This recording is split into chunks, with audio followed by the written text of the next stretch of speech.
جیسا لوگ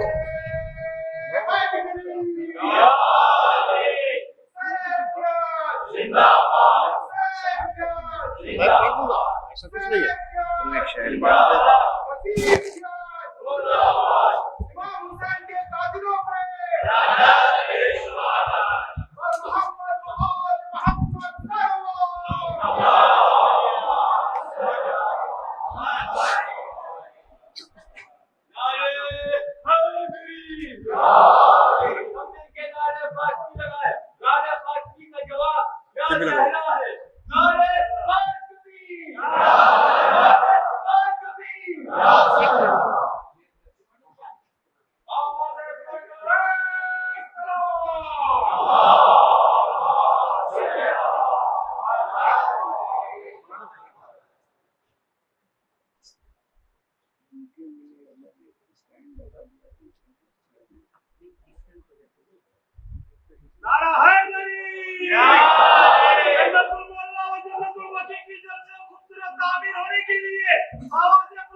جتنے بھی کیمرے یہاں لگے ہوئے ہیں، مولانا کا ایسا حکم ہے کہ آپ حضرات اگر اپنا ایک الگ اسٹینڈ بنا کے یہ تمام اس میں فٹ کر دیں تو یہ اس قباحت سے بچ جائیں گے، اور آپ حضرات اس کو اپنے وقت پر ہی کر لیں، وقت سے پہلے کر لیں تو بہت مناسب ہوگا.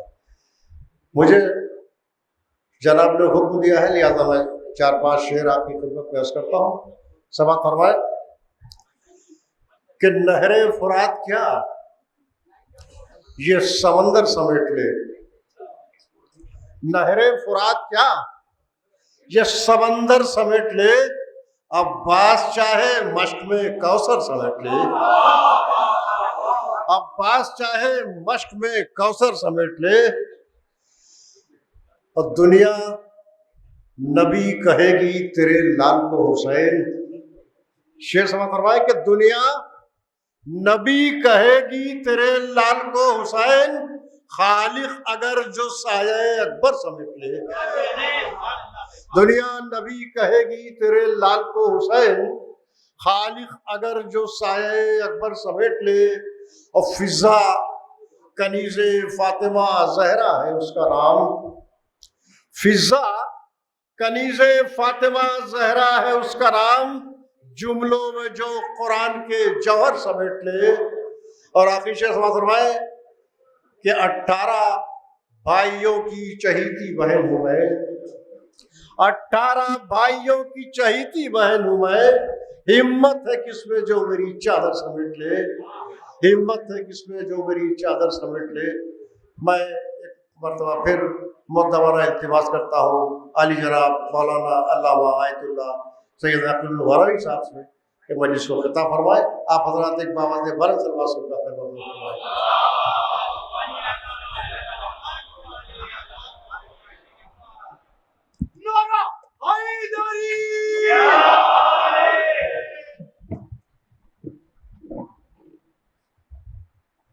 فاتحہ.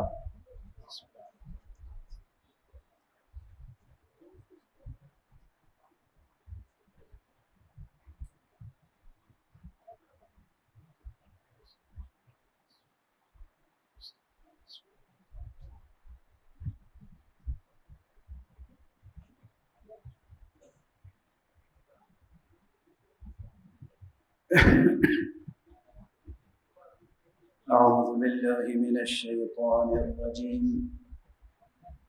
بسم الله الرحمن الرحيم. الحمد لله رب العالمين، والصلاة والسلام على أشرف الخلائق أجمعين، سيدنا وسيد الأولين والآخرين، حبيبنا وحبيب إله العالمين، إمام المرسلين وخاتم النبيين، أبي القاسم المصطفى محمد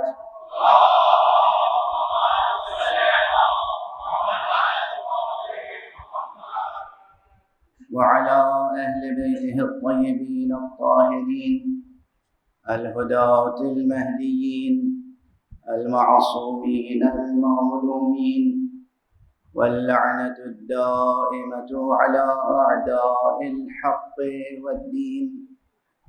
أما بعد، فقد قال الله تعالى عز اسمه في محكم كتابه ومتقن خطابه: بسم الله الرحمن الرحيم. الله نور السماوات والأرض، مثل نوره كمشكاة فيها مصباح، المصباح في زجاجة، الزجاجة كأنها كوكب دري يوقد من شجرة مباركة زيتونة لا شرقية ولا غربية، يكاد زيتها يضيء ولو لم تمسسه نار، نور على نور. صدق الله العلي العظيم.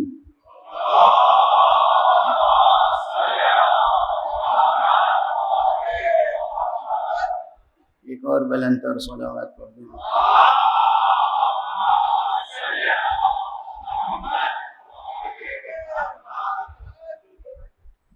ہلال محرم نمودار ہو چکا ہے.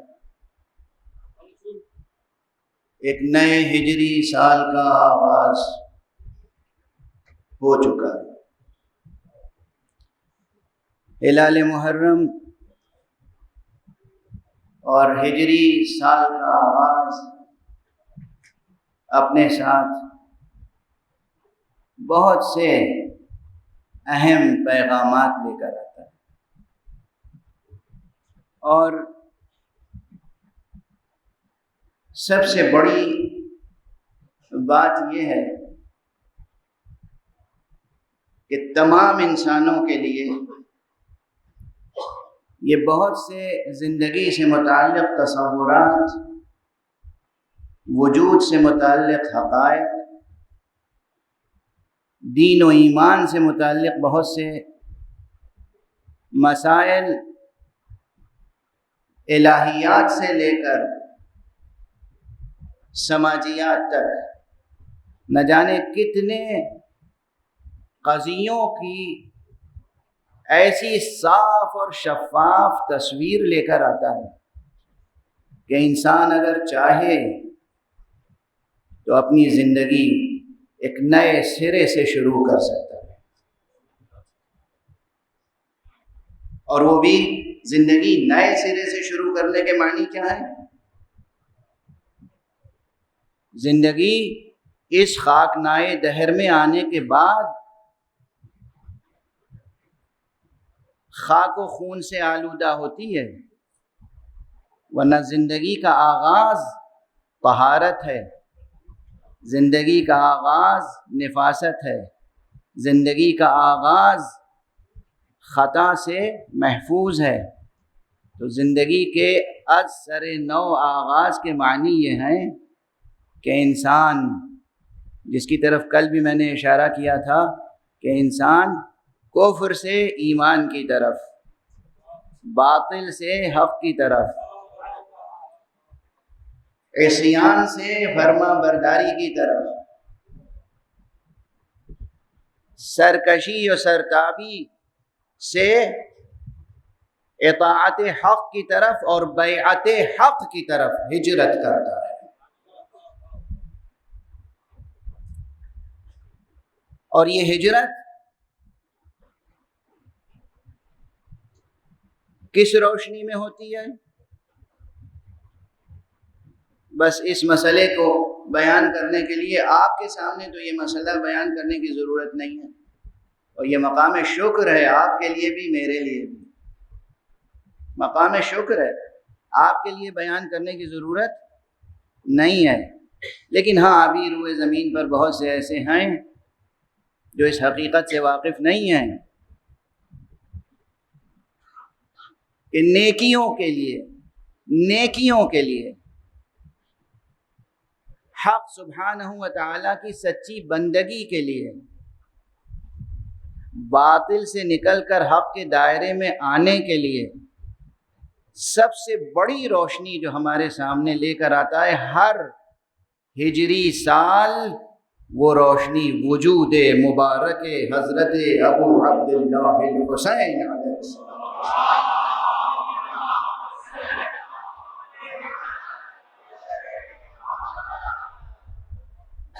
حسین سبط رسول حسین، فرزند رسول حسین، خاتم النبیین کی روح و جان حسین، اور مقام ختم نبوت کی دلیل و برہان حسین۔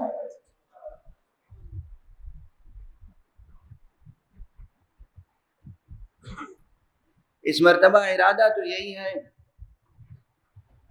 کہ عرفاً جو مجلس کے دو حصے سمجھے جاتے ہیں، ایک فضائل کا حصہ اور ایک مصائب کا حصہ، عموماً سرکار سید الشہداء حضرت امام ابو عبداللہ الحسین علیہ السلام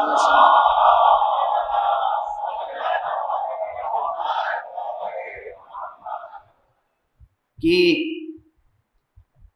زندگی کے واقعات مصائب کے ضمن میں بیان ہوتے ہیں، فضائل کے ضمن میں اور بہت سے موضوعات زیر بحث لائے جاتے ہیں۔ لیکن کچھ میرے دل کی بھی آواز یہ تھی اس مرتبہ، اور کچھ اللہ سلامت رکھے منتظمین کو، کہ منتظمین نے بھی مجھ سے بطور خاص یہ کہا کہ فضائل میں بھی تو ہم اپنے مولا کے کچھ فضائل سنیں۔ تو انشاءاللہ کوشش یہ ہوگی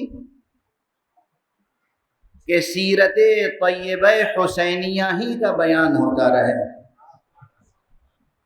فضائل میں بھی حضرت امام حسین علیہ السلام کا تذکرہ ہو، اور مصائب میں تو ہوتا ہی ہے۔ اور اسی لیے عنوان اس عشرہ مجالس کا یہ قرار پایا کہ امام حسین انوار و اقدار، آپ کی نورانی شخصیت کے انوار اور آپ کی نورانی سیرت کے اقدار۔ ظاہر ہے جو بچے اردو سے مانوس نہیں ہیں ان کے لیے تشریح شاید ضروری ہو کہ انوار نور کی جمع ہے،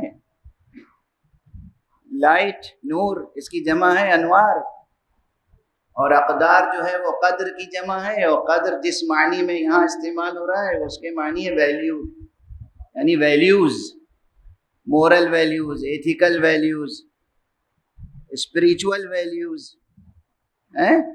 روحانی قدریں، اخلاقی قدریں، دینی قدریں۔ خدا کی قسم ایک جملہ عرض کروں، جتنی آسمانی کتابیں جن جن زبانوں میں بھی نازل ہوئی ہیں،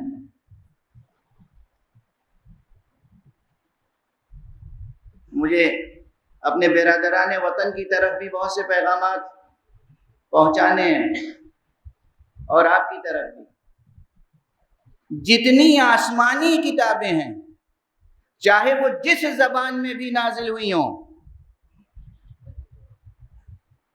چاہے وہ سنسکرت میں ہوں، چاہے وہ سریانی میں ہوں، چاہے وہ عبرانی میں ہوں، چاہے وہ عربی میں ہوں، چاہے اور کسی زبان میں ہوں، جتنی آسمانی کتابیں نازل ہوئی ہیں ان میں جو کچھ بھی مضمون ہدایت موجود ہے، وہ سب مضمون ہدایت اگر مجسم شکل میں سامنے آتا ہے تو حسین کا پیکر سے۔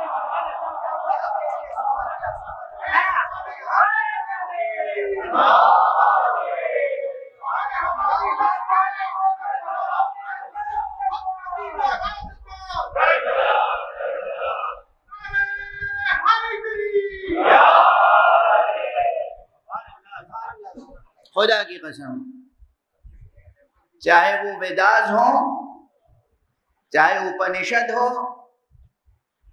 چاہے وہ قرآن ہو، چاہے وہ اسمرتیاں ہوں، چاہے وہ گیتا ہو، چاہے وہ توریت ہو، چاہے وہ انجیل ہو، چاہے آدم علیہ السلام سے لے کر اور حضرت ابراہیم علیہ السلام تک، اور حضرت ابراہیم علیہ السلام سے لے کر حضرت خاتم النبیین صلی اللہ علیہ وآلہ وسلم تک نازل ہونے والی کتابیں اور صحیفے ہوں، احادیث قدسیہ، اس سب میں جو کچھ بھی مضمون ہدایت الہیہ ہے، یہ جب مجسم پیکر کی شکل میں آتا ہے تو پیکر ابو عبداللہ الحسین جگمگانے لگتا۔ میں پورے اعتماد کے ساتھ کہہ رہا ہوں، اس پیغام کو آپ پورے گلوب پر عام کرنے کی کوشش کریں۔ جو شخص جس کتاب کو بھی آسمانی کتاب سمجھتا ہو، اس میں جو تحریف شدہ حصہ ہے اس کی ضمانت نہیں لیتا میں۔ جو تحریف ہو گئی اس کی کوئی ضمانت نہیں، لیکن جو اصلی حصہ محفوظ ہے اس میں اگر اس کے معنی تلاش کرو گے تو ڈکشنریوں میں نہ ڈھونڈنا، حسین کی زندگی میں ڈھونڈنا۔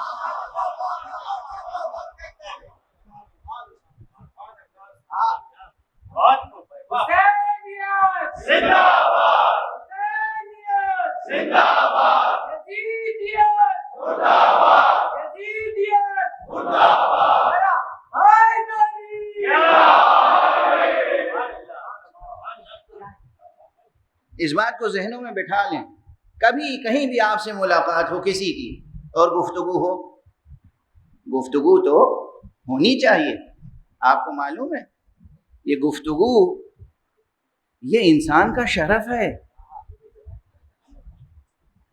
گفتگو، سخن، حرف زدن، یہ کلام، یہ سخن، آپ سمجھتے ہیں کہ ایک اس کی تشبیہ میں نے دی ہے، مجھے نہیں معلوم کہ اور شعراء میں کسی نے یہ تشبیہ استعمال کی ہے یا نہیں۔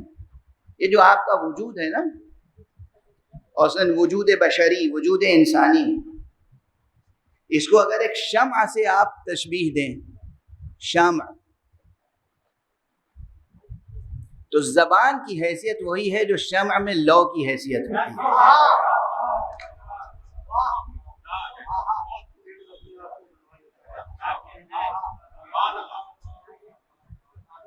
تشبیہ منتقل ہوئی۔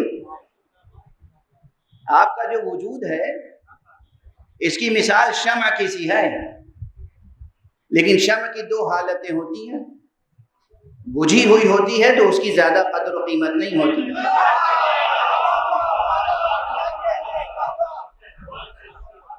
لیکن اگر شمع روشن ہوتی ہے تو ہر ایک اس کی قدر کرتا ہے، اس لیے کہ نور وہ حقیقت ہے جس کا ہر ایک محتاج ہوتا ہے، اور یہی نہیں کہ محتاج ہوتا ہے، نور وہ حقیقت ہے جس سے کوئی بے نیاز ہو نہیں سکتا۔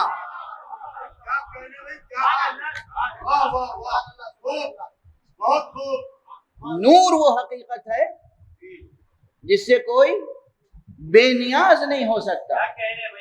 یہ دو مراتب ہیں، محتاج ہونا ایک مرتبہ ہے اور بے نیاز ہونا دوسرا مرتبہ ہے۔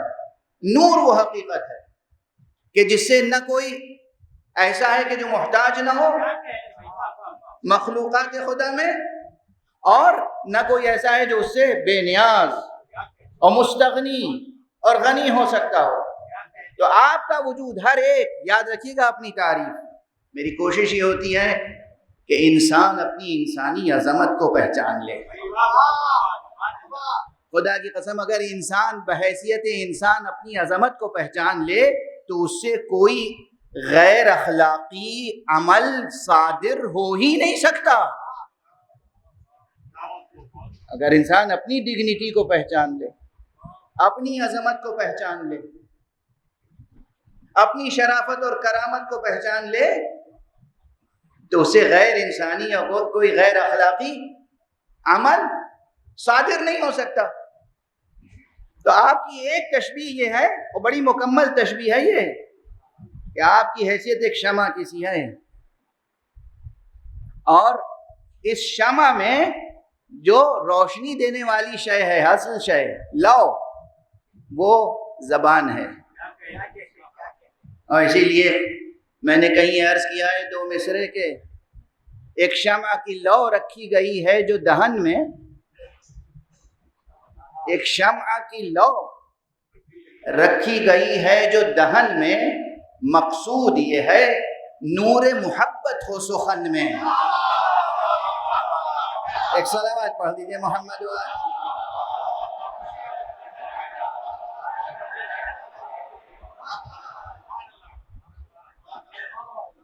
تو مقصد ہمارا اور آپ کا کیا ہے؟ محبت کا نور پھیلانا، محبت کا نور پھیلانا. تو یہ وجود انسانی میں یقین فرمائیے کہ یہ جو لو ہے، یہ شمع، یہ جس سے نور بکھرتا ہے، آپ کے وجود میں چھپا ہوا نور جو بکھرتا ہے وہ آپ کی زبان کے ذریعے سے، آپ کے کلام کے ذریعے سے. غور فرما رہے ہیں آپ کے وجود کا، آپ کے وجود کا. توجہ رکھیے گا، ایک جملے میں ذہن زمین سے آسمان تک پہنچے گا. آپ کے وجود میں چھپا ہوا نور ظاہر ہوتا ہے آپ کے سخن سے. اللہ فرما رہا ہے اللہ نور السماوات والارض، اللہ آسمانوں اور زمینوں کا نور ہے. یہ نور کہاں نظر آئے گا؟ ارے سخن خداوندی پڑھو، قرآن نور ہی نور ہے.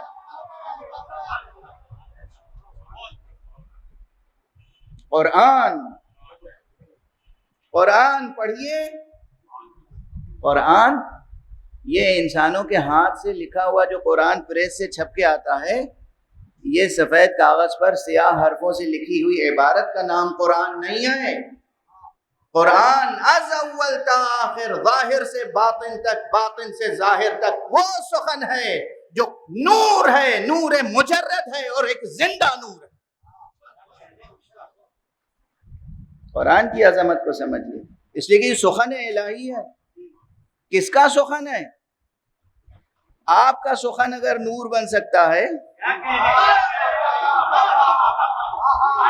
آپ کے اندر چھپا ہوا نور علم، آپ کے اندر چھپا ہوا نور فہم، آپ کے اندر چھپا ہوا نور ادراک، آپ کے اندر چھپا ہوا نور شعور، آپ کے اندر چھپا ہوا نور خیر و برکت، یہ سب جذبات ہوتے ہیں نا.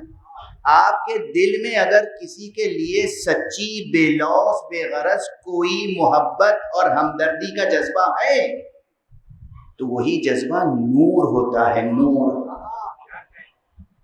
اور یہ ظاہر کیسے ہوتا ہے؟ دو طریقوں سے. یا لفظوں سے ظاہر کریں آپ کہ دیکھیے آپ کے لیے میرے دل میں ہمدردی ہے سچی، آپ کے لیے ہمارے دل میں احترام ہے، آپ کے لیے ہمارے دل میں خلوص ہے. یا تو آپ کہیں اور بے لوث، بے غرض، کسی مقصد کے لیے نہیں کہ ابھی کہا کہ ہم آپ سے بہت محبت کرتے ہیں اور آگے بڑھ کے اجرت مانگ لی، آگے بڑھ کے معاوضہ طلب کر لیا.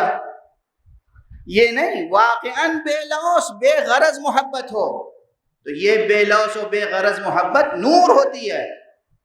اور یہ دو طرح ظاہر ہوتی ہے، یا سخن سے یا عمل سے. کوئی کام آپ ایسا کریں کہ وہ کام خود چمک رکھتا ہو، دمک رکھتا ہو، روشنی رکھتا ہو، نور رکھتا ہو، جس کام کو دیکھ کے آدمی کہے یہ کوئی سچا دوست کر سکتا ہے، کوئی اور نہیں کر سکتا.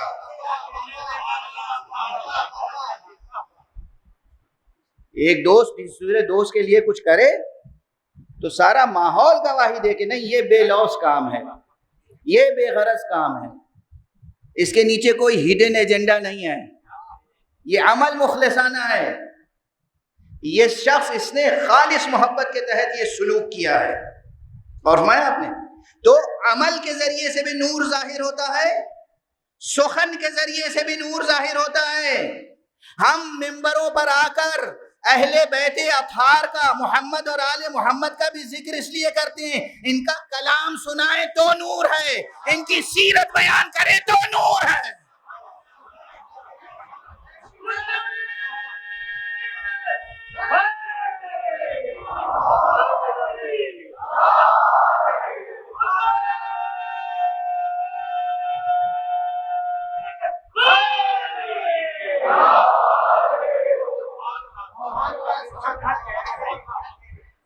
ہم کہتے ہیں قال اللہ اور کہتے ہیں کوئی آیت نقل کرتے ہیں نور ہے. ہم کہتے ہیں قال رسول اللہ، اس کے بعد جو ہم بیان کریں وہ نور ہے. ہم کہتے ہیں قال الحسین علیہ السلام، جو بیان کریں نور ہے. اور اگر ہم قالا کہہ کے ان کا قول نقل نہ کریں، ان کا عمل بیان کریں، وہ نور ہی نور ہے، نور ہی نور ہے. تو آقا حسین علیہ السلام پہ منحصر نہیں ہے بات. یوں تو اللہ کے جتنے نبی ہیں، جتنے اولو العزم پیغمبر ہیں، رسول ہیں، اور خاتم النبیین صلی اللہ علیہ وآلہ وسلم،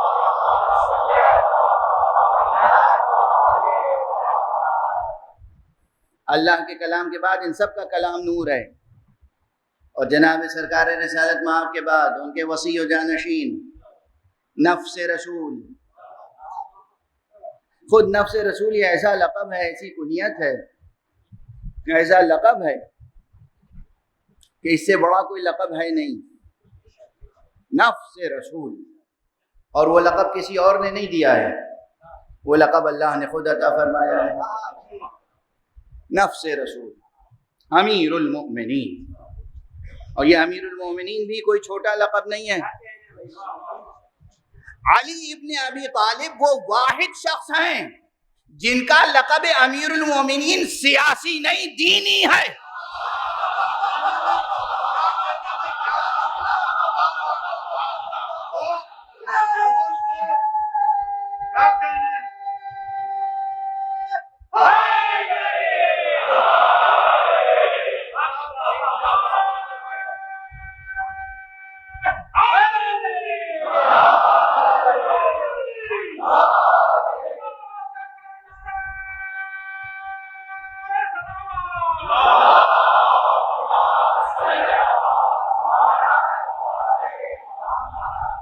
بس دست ادب جوڑ کے عرض کر رہا ہوں جہاں تک آواز پہنچے کہ میرے زبان سے یہ جو جملہ چھوٹا سا نکلا ہے نا، یہ چھوٹا سا جملہ اگر اس کی تشریح کوئی کرے تو سینکڑوں صفحوں میں تشریح پھیل جائے گی اور سینکڑوں مسائل مسلمانوں کے حل ہو جائیں گے.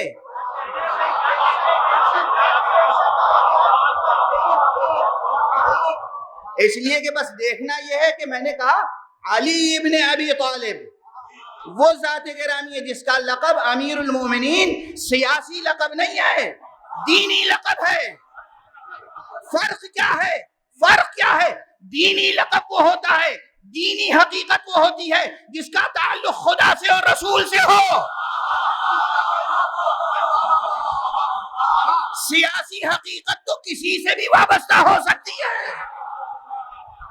خدا اور رسول جسے امیر المومنین بنائے اسے علی ابن ابی طالب.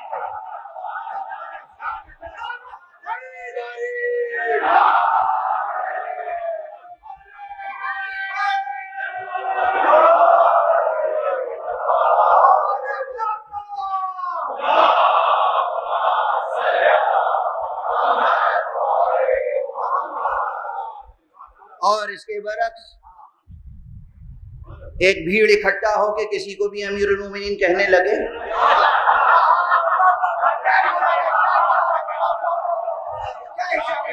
تو اس امیر المومنین کی کیا حقیقت ہے؟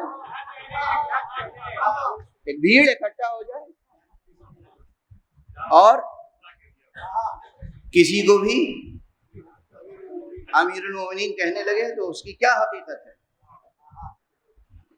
ارے ماضی ہی میں تھوڑی امیر المومنین کا لقب کوائن کیا گیا لوگوں کے لیے. آج کنٹمپریری ورلڈ، اس وقت معاصر تاریخ، معاصر سیاست، معاصر دنیا آج نہ جانے کتنے تڑپ رہے ہیں امیر المومنین بننے کے لیے. مولا علی کے صدقے میں 11 امام ہے، مولا علی کے صدقے میں 11 امام ہے، جو ان کو نہ مانے ان کی نسلیں حرام ہے. نعرہ نہ جانے کتنے تڑپ رہے ہیں مختلف ملکوں میں،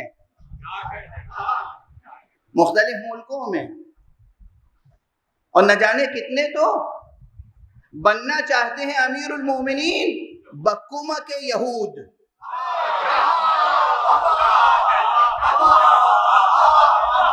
مدد کس کی؟ بننا چاہ رہے ہیں امیر المومنین. مدد کس کی؟ یہودیوں کی. بننا چاہ رہے ہیں امیر المومنین. مدد کس کی؟ اسرائیل کی.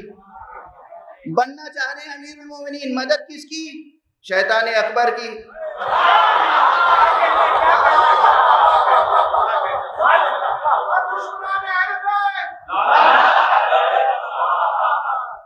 ارے ایسے ہی نہ جانے کتنی باطل حقیقتوں کی مدد سے کتنے امیر المومنین بن چکے تاریخ میں. لیکن علی تنہا وہ ذات گرامی ہے جسے لقب امیر المومنین کسی اور نے نہیں دیا. حقیقت ایمان کو لے کر نازل ہونے والا, حقیقت ایمان کو لے کر مبعوث ہونے والا, خطیب قرآن, خطیب قرآن, خاتم النبیین محمد مصطفیٰ صلی اللہ علیہ وآلہ وسلم.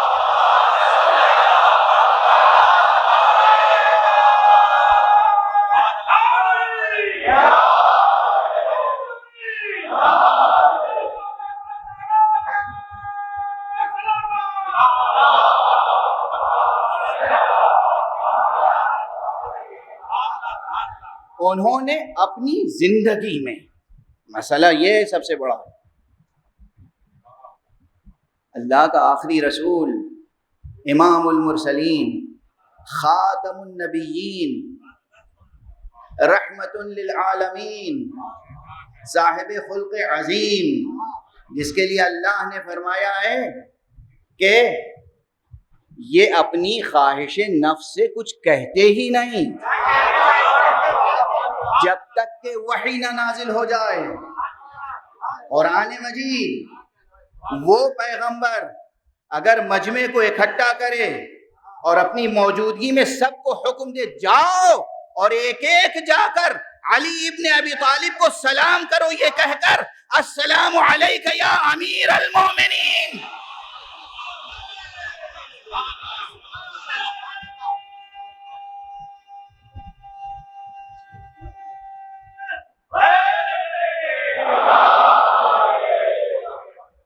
جاؤ اور جا کر یہ کہو السلام علیکم یا امیر, سلموا علی علی بامرۃ المؤمنین, سلموا صیغہ امر, سلام کرو.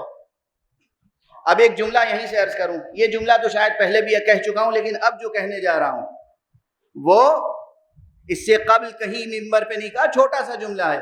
رسول نے کہا سلموا, سلام کرو, علی علی, علی پر, بامرۃ المؤمنین, یہ کہہ کر کہ السلام علیک یا امیر المؤمنین. جب صیغہ امر کا ہے, صیغہ امر کا ہے, قیامت تک آنے والے مسلمان اس وقت تک اس حکم پیغمبر پر عمل, جب تک عمل نہ کریں گے ان کے میزان عمل میں کمی رہ جائے گی کہ وہ علی کو مخاطب کر کے کہیں السلام علیک یا امیر المومنین.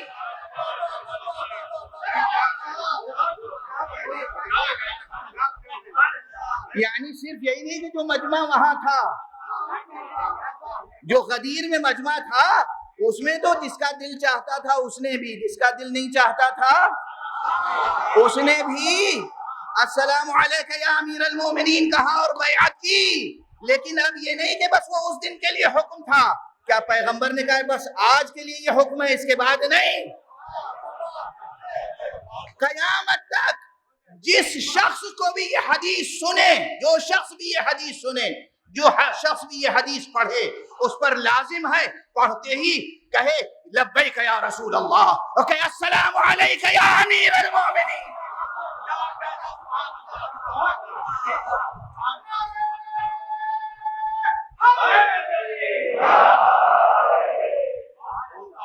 رسول آپ نے فرمایا ہے علی کو سلام کرو امیر المومنین کہہ کر, تو ہم اس پر عمل کریں گے. اب سمجھ میں آیا, یہ ایک دلیل ہے من جملہ سینکڑوں دلیلوں میں سے ایک دلیل یہ ہے کہ ہمارے مذہب میں بطور خاص زیارتوں کا جواز کہاں سے آیا؟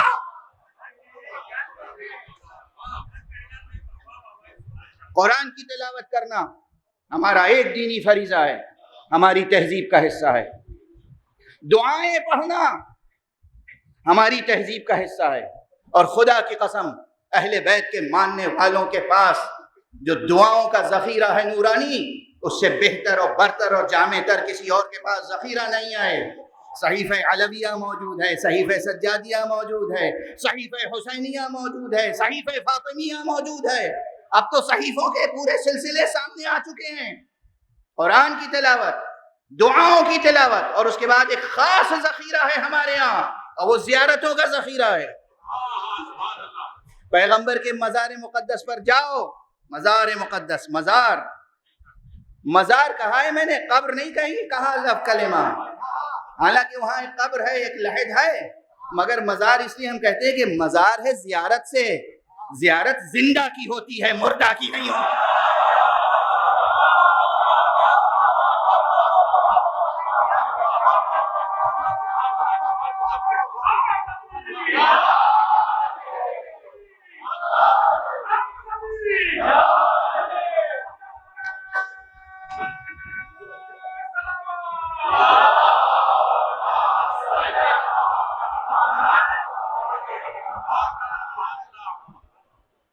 تو قرآن مجید کی تلاوت کیا ہے؟ ہماری تہذیب و ثقافت کا ایک حصہ ہے۔ جوانوں یاد رکھنا، اصول دین پر یقین لانے کے بعد اور فروع دین پر، فرائض پر، واجبات پر عمل کرنے کے ساتھ ہماری تہذیب و ثقافت کا کچھ حصہ ہے، ہمارے کلچر کا کچھ حصہ ہے۔ یہ خالص اسلامی، الہی، توحیدی، محمدی، علوی، حسینی تہذیب کیا ہے؟ آپ سمجھتے ہیں کہ آپ نے خود سے جو رسمیں بنا لی ہیں وہ ہے تہذیب؟ ہم نے، ہمارے آباء و اجداد نے دنیا کے مختلف ملکوں میں جا کے مقامی حالات سے متاثر ہو کے جو رسمیں بنا لی وہ ہماری تہذیب ہے؟ نہیں، ہماری ثانوی تہذیب ہو سکتی ہے وہ، لیکن ہماری اصلی تہذیب کیا ہے؟ قرآن کی تلاوت۔ مسلسل قرآن کی تلاوت کرو، کیوں؟ تاکہ زندگی اور ماحول زندگی میں روشنی رہے۔ ابھی ہم نے کہا ہے نور، کلام خدا نور ہے۔ یاد رہے گا نا، جب آپ کا سخن نور ہو سکتا ہے تو کلام خدا نور ہے۔ اور اس کے بعد دعائیں، خود اپنی تصنیف کی ہوئی دعائیں نہیں، یوں تو اللہ سبحانہ و تعالی ہر ایک کے دل کی حالتوں سے واقف ہے، ہر ایک کی ضرورتوں سے بھی واقف ہے، حسرتوں سے بھی واقف ہے، آرزوؤں سے بھی واقف ہے۔ پروردگار ہر شے سے واقف ہے، لیکن اسی آیہ نور کا اختتام اس پر ہوتا ہے واللہ بکل شیء علیم، لیکن اس نے حکم دیا ہے کہ دعا کرو۔ تو آپ اپنی مادری زبان میں، اپنے دل کی زبان میں جو چاہیں طلب کر سکتے ہیں خدا سے، مگر طلب کرنے کی تہذیب یہ ہے کہ ان کے بتائے ہوئے طریقوں سے طلب کریں جو آپ کو زندگی کا ہر سلیقہ سکھانے کے لیے ادھر سے آئے ہیں۔ وہی پرانا جملہ کہہ کے آگے بڑھ جاؤں، جن کو اپنی بات آپ تک پہنچانے کے لیے اللہ نے وسیلہ بنایا ہے، آپ بھی اپنی بات اللہ تک پہنچانے کے لیے انہی کو وسیلہ بنائیں۔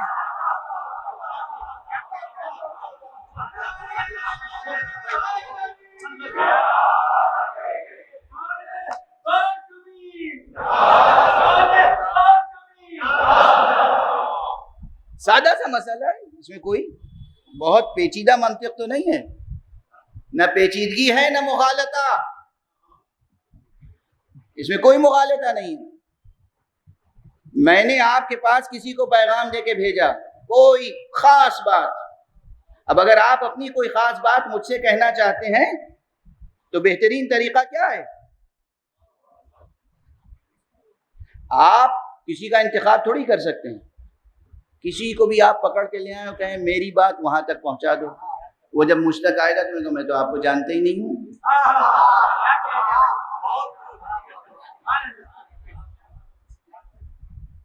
یا یہ کہہ دوں گا کہ بھئی آپ میرے نزدیک معتبر ہی نہیں ہیں، آپ کو جانتا ہوں. وہ پہلی بات جو کہی تھی وہ انسانی سطح کی مثال تھی، اور دوسرا جملہ جو کہا وہ ظاہر ہے اللہ سبحانہ و تعالیٰ یہ تو کسی کے لیے نہیں کہہ سکتا کہ میں جانتا نہیں ہوں. وہ سب کچھ جانتا ہے، ذرے ذرے کا علم رکھتا ہے. جس قرآن مجید کی آیت پس منظر میں ہے میں آپ کو صرف مفہوم عرض کر رہا ہوں، ہر وہ شے جس کے لیے کہا جا سکے کہ خدا نہیں جانتا، وہ شے وجود سے تعلق نہیں رکھتی، معدوم ہوتی ہے. عدم، معدوم، جو شے وجود ہی نہیں رکھتی اللہ سبحانہ و تعالیٰ بس اس کے لیے کہتا ہے کہ میں نہیں جانتا، یہ میرے علم میں نہیں ہے. میرے علم میں نہیں ہے یعنی وجود میں نہیں ہے یہ شے. توجہ ہے؟ جب حق سبحانہ و تعالیٰ کہہ دے کہ یہ میرے علم میں نہیں یعنی یہ شے وجود میں نہیں ہے. یاد رکھے گا یہ سنگین بحث ہے فلسفے کی جو میں نے یہاں سادگی سے عرض کر دیا، اور مجھے یقین ہے کہ اس فرش پر بیٹھے ہوئے تمام لوگوں کے ذہن و قلب نے قبول کر لیا. یہ بات سمجھانے کے لیے فلسفے کی کلاسوں میں بڑی محنتیں کرتے ہیں اساتذہ. اللہ سبحانہ و تعالیٰ ہر ایک سے واقف ہے، ہر شے سے واقف ہے. وہ یہ تو نہیں فرمائے گا کہ میں نہیں جانتا آپ کو، مگر وہ یہ کہے گا میں یہ تو جانتا ہوں کہ میاں تم جھوٹ بھی بہت بولتے ہو، خیانت بھی بہت کرتے ہو، تمہارا کوئی اعتبار نہیں ہے، تو تمہاری بات ہم کیسے تسلیم کر لیں. لیکن جس کو خود اس نے امین اور صادق بنا کے بھیجا ہو، جب وہ کسی کے لیے دست دعا بلند کر دے پھر یہ ممکن نہیں ہے کہ پروردگار اس دعا کو قبول نہ فرمائے. صلوات پڑھتے محمد والے.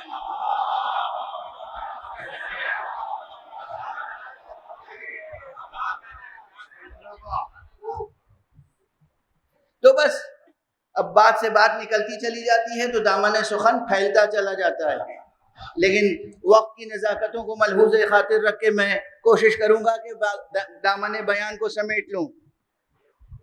ہماری تہذیب اور ثقافت میں پہلی چیز تلاوت قرآن، دوسری چیز دعاؤں کی تلاوت.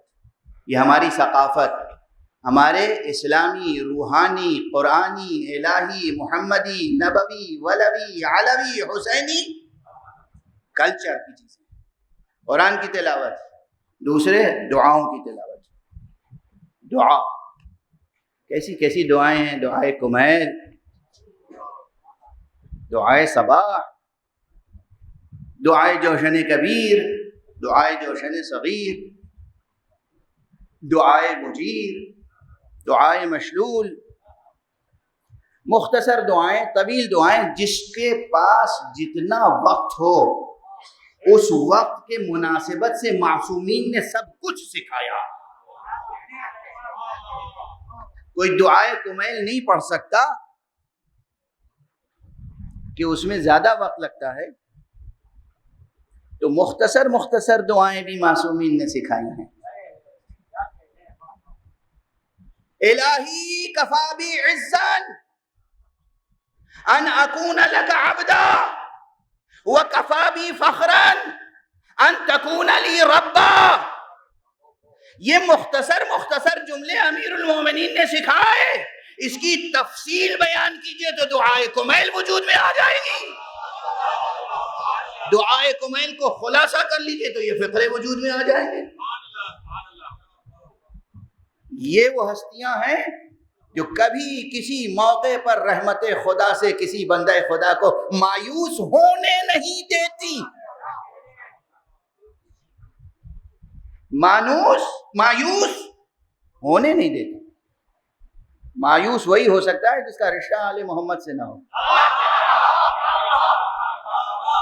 یہ چھوٹا سا جملہ یاد رہے گا. اللہ سے مایوس وہی ہو سکتا ہے جس کا رشتہ محمد و آل محمد سے نہ ہو. صلوات پڑھ دے محمد و آل محمد.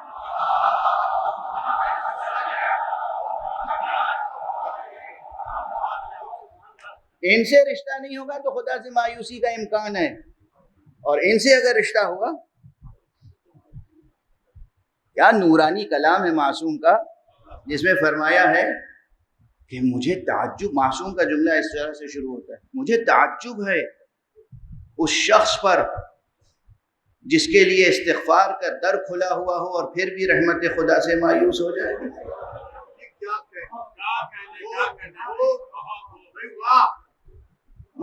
چھوٹا سا جملہ معصوم کا، کتنی روشنی ہے اس میں، کتنی روشنی ہے، کتنی روشنی ہے۔ تہ در تہ اندھیرا ہو تو اس اندھیرے کو بھی چاک کر کے یہ رحمت خدا سے امید کی کرن جگمگانے لگتی ہے۔ معصوم کہتے ہیں مجھے تعجب ہوتا ہے اللہ کے اس بندے پر جس کے لیے استغفار کا دروازہ کھلا ہو اور وہ مایوس ہو جائے۔ آل محمد سے، محمد اور آل محمد سے جو تعلق نہیں رکھے گا بس وہی اللہ سے مایوس ہو سکتا ہے۔ تو دوسری چیز ہے ہمارے کلچر میں، ہماری تہذیب میں، ہمارے اقدار میں، ہمارے ویلیوز میں، وہ کیا ہے؟ دعائیں۔ اور تیسری چیز زیارتیں۔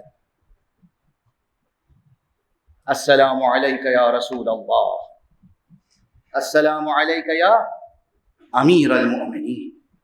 کوئی بھی کہیں دنیا میں آپ سے کہے یہ کیا تم زیارت کھڑے ہو کے پڑھو، نجف جاتے ہو، شرک کرتے ہو؟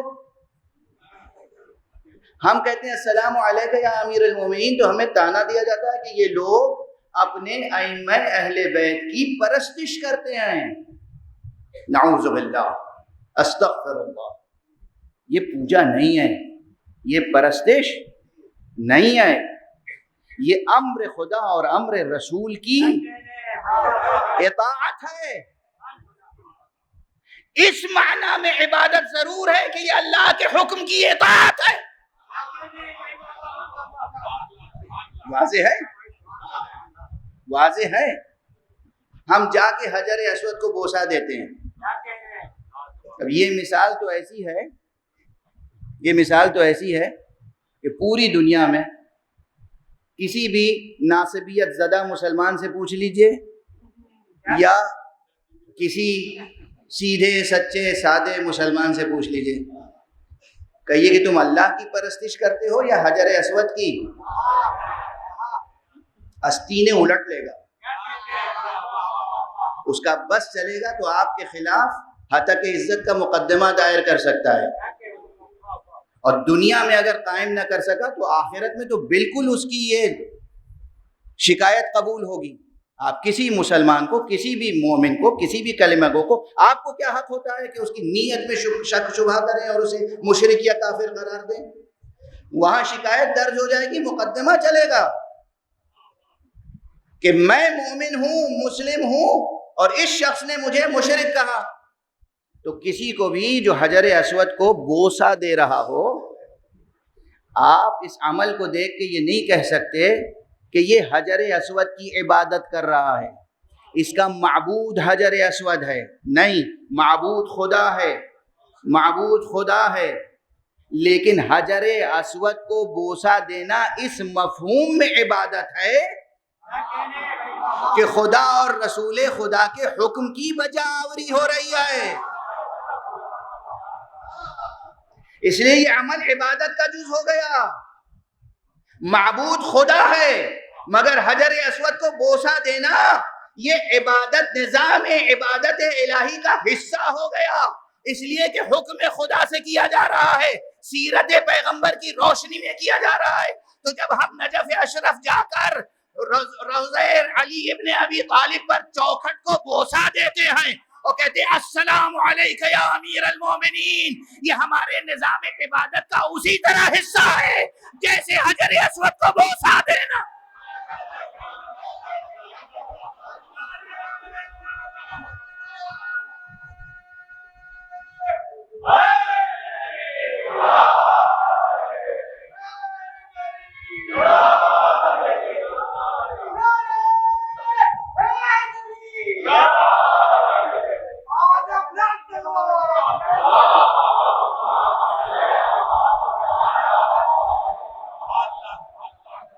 بس بات سے بات نکلتی چلی جا رہی ہے، جملے سے جملہ نکلتا چلا جا رہا ہے۔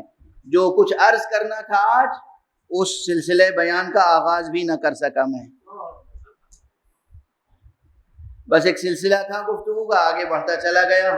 لیکن بہرحال میں سمجھتا ہوں جو کچھ بھی عرض کیا ہے اس میں ہر جملے میں کوئی نہ کوئی ایک ایسی حقیقت ضرور ہے جو آپ کے اذہان عالیہ کے لیے، آپ کے قلوب طاہرہ کے لیے، آپ کے نفوس طیبہ کے لیے، آپ کے پاکیزہ ذہنوں اور پاکیزہ روحوں کے لیے اس میں یقیناً کچھ مطالب ایسے ضرور ہیں کہ جس کے نتیجے میں آپ نے درود سے اور نعرہ حیدری سے سرفراز فرمایا ہے اس مجلس کو. کبھی کسی تاریک مضمون کو سن کے کسی زبان سے نعرہ حیدری بلند ہو سکتا ہے؟ کیا نورانیت ہے اس نعرے میں؟ کسی کمزور یا تاریک بات کو پیش نظر رکھ کے کوئی درود بھیج سکتا ہے؟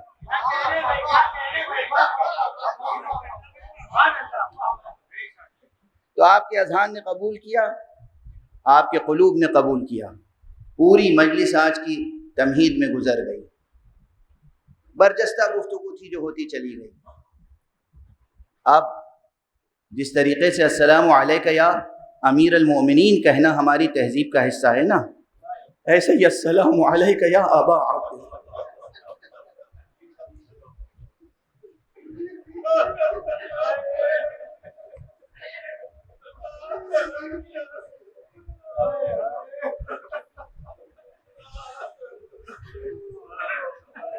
دنیا میں جہاں بھی کوئی سچا اہل توحید ہے،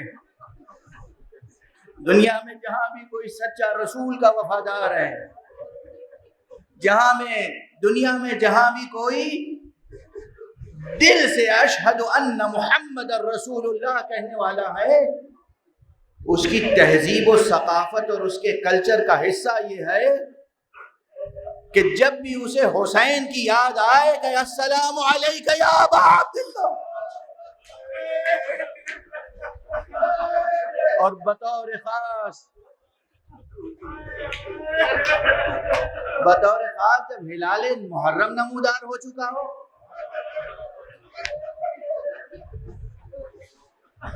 جب محرم کا چاند دیکھیں تو اپنے لیے کچھ طلب نہ کیجیے گا. ایک مکمل دعا ہے، دنیا سے آخرت تک ہر شے کی طلب پر بھاری ہے یہ دعا. ادھر ہلال محرم پہ نظر پڑے، فوراً کہیے السلام علیکہ یا ابا عبداللہ لبیک یا حسین.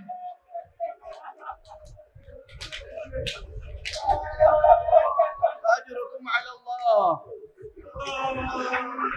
دیکھیے یہ ہے قربانی حسین کی تاثیر. میں نے ابھی کوئی مصائب بیان نہیں کیے ہیں آپ کے ساتھ، میں نے بس اتنا ہی کہا کہ یہ ہماری تہذیب کا حصہ ہے. شکر ہے کہ یہ ہماری تہذیب کا حصہ ہے کہ ہم السلام علیکہ یا ابا عبداللہ کہتے ہیں. آپ کی آوازیں بلند ہو گئی، آپ کی آنکھیں اشکبار ہو گئی. ہاں کیوں نہ ہو ایسا، یہ پیغمبر کے عمل کا وجودی اثر ہے. کل عرض کر چکا ہوں آپ کے سامنے کہ بہت سے حضرات تو باقاعدہ عزاداری کا اہتمام کرنے کے لیے ہلال محرم کا انتظار کرتے ہیں، مگر رسول کے لیے ہلال محرم کی کوئی شرط نہ تھی. اکثر جب بھی حسین کو دیکھتے تھے آنکھیں اشکبار ہو جاتی تھی. اصحاب پوچھتے تھے، اعزا پوچھتے تھے، یا رسول اللہ اس قدر گر گیا؟ فرماتے ہاں تمہیں معلوم نہیں، ہمیں جبرائیل نے بتا دیا ہے، اللہ نے پیغام دیا ہے کہ اے رسول آپ کا یہ بچہ، یہ نواسا، یہ بیٹا آپ کا، یہ فرزند 3 دن کا بھوکا پیاسا شہید کیا جائے. اجرکم علی اللہ. یہ خبر نبوی، یہ حدیث نبوی بہت مشہور تھی خود عہد پیغمبر میں. پیغمبر کی حیات طیبہ میں یہ حدیث مشہور تھی. طالب علمانہ ذمہ داری سے عرض کر رہا ہوں، عظمت حسینی اور عظمت عزائے حسینی، قیمت گوہر اشک عزا، اس کے منکر سنیں، محدثین، علماء، فقہا سنیں، آ کے جہاں جس میدان میں چاہیں مناظرہ کرنا چاہیں مناظرہ کر لیں۔ یہ حدیثیں، حدیث کربلا، حدیث شہادت امام حسین، خود پیغمبر کی حیات طیبہ میں مشہور حدیثوں میں سے تھی، مشہور حدیثوں میں سے تھی۔ اور اسی لیے جب آقا حسین مدینہ چھوڑنے لگے ہیں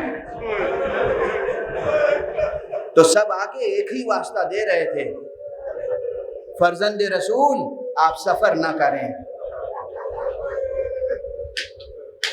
نواسہ رسول آپ کہیں بھی جائیں مگر عراق نہ جائیے گا۔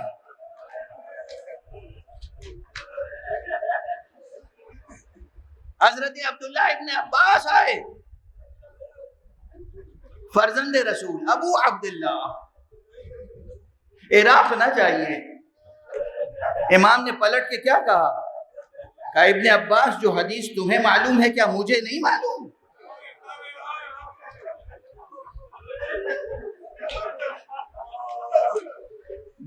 مختلف جوابات حضرت کے ہیں تاریخ میں، نادان یہ سمجھیں گے کہ ان جوابات میں تضاد ہے، تضاد کوئی نہیں ہے، جو جس سطح ذہنی کا تھا اس سے اس سطح ذہنی کے ساتھ گفتگو کی، جس کا جو مبلغ علم تھا، جس کی جو حیثیت تھی، جس کی جو استعداد تھی، جس کی جتنی سوجھ بوجھ تھی، اس کو ویسا جواب عنایت فرمایا۔ آقا امام حسین علیہ السلام نے مختلف افراد کو مختلف جواب دیے، بعض حضرات اسی بحث میں الجھ جاتے ہیں۔ تو بس یہ عرض کر رہا ہوں، دو مثالیں اور اسی پہ مجلس تمام ہو رہی ہے۔ ایک ابن عباس ہیں، ابن عباس کی جو سطح ذہنی سرکار کو معلوم تھی اس کے اعتبار سے جواب دیا، ابن عباس جو حدیث تمہیں معلوم ہے کیا مجھے نہیں معلوم، اسی انداز سے۔ لیکن جب جناب بی بی ام سلمہ کے پاس پہنچے اور جناب بی بی ام سلمہ نے کہا یا بنائیے میرے بیٹے، یہ شرف جناب ام سلمہ کو تھا رسول اللہ کی بیویوں میں، اور کہ وہ حسین کو بیٹا کہہ کے پکارتی تھی، اور یہ شرف انہیں تھا جنہیں امام حسین یا امہ کہہ کے پکارتے تھے، مادر گرامی، مادر گرامی۔ جناب ام سلمہ نے کہا کہ بیٹا یا بنائی کہیں بھی جانا، عراق نہ جانا، میں نے تمہارے نانا سے سنا ہے کہ عراق کی سرزمین پر کوئی مقام ہے کربلا،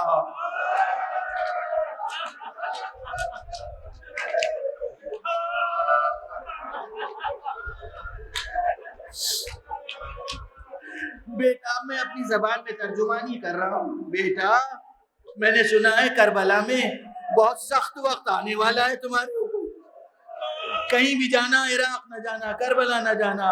امام نے ایک مرتبہ فرمایا مادر گرامی کیا آپ چاہتی ہیں کہ میں آپ کو وہ نشیب دکھا دوں جہاں میرا گلا 3 دن کی بھوک اور پیاس میں رہتا جائے گا؟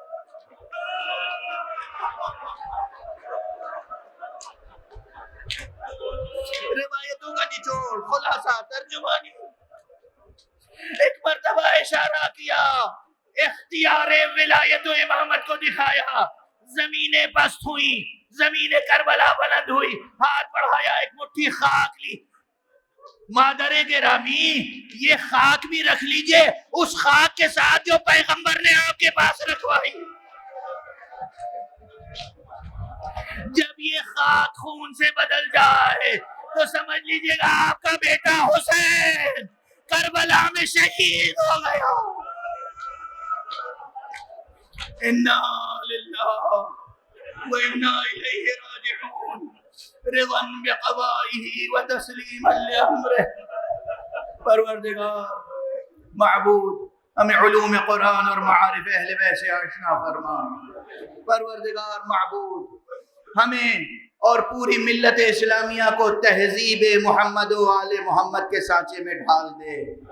پروردگار معبود ہمیں نور قرآن اور نور سخن پیغمبر، نور سخن اہل بیت اور نور سیرت معصومین کے سانچوں میں ڈھال دے۔ پروردگار معبود ہمارے جوانوں میں تعلیم اور ہر طرح سے ترقی کو فروغ عطا فرما۔ پروردگار اس پسماندہ قوم، اس کچلی ہوئی قوم، اس مستضعف قوم کی مدد فرما۔ پروردگار ہمارے سروں پر اس رہبر کا سایہ برقرار رکھ کہ جو مستضعفین جہان کی امید ہے۔ پروردگار حضرت آیت اللہ العظمیٰ خامنئی کا سایہ ہمارے سروں پر برقرار رکھ۔ پروردگار ہمارے سروں پر آیت اللہ العظمیٰ سید علی حسینی سیستانی کا سایہ برقرار رکھ۔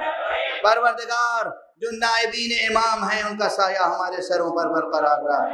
پروردگار جو امام برحق ہے، جو امام معصوم ہے، جو وارث حسین ہے، جو تیرا ولی آخر ہے، اس کو اذن ظہور عطا فرما اور اس کے ہاتھوں سے اپنی رحمت و رافت و عدالت کا پرچم لہرا دے۔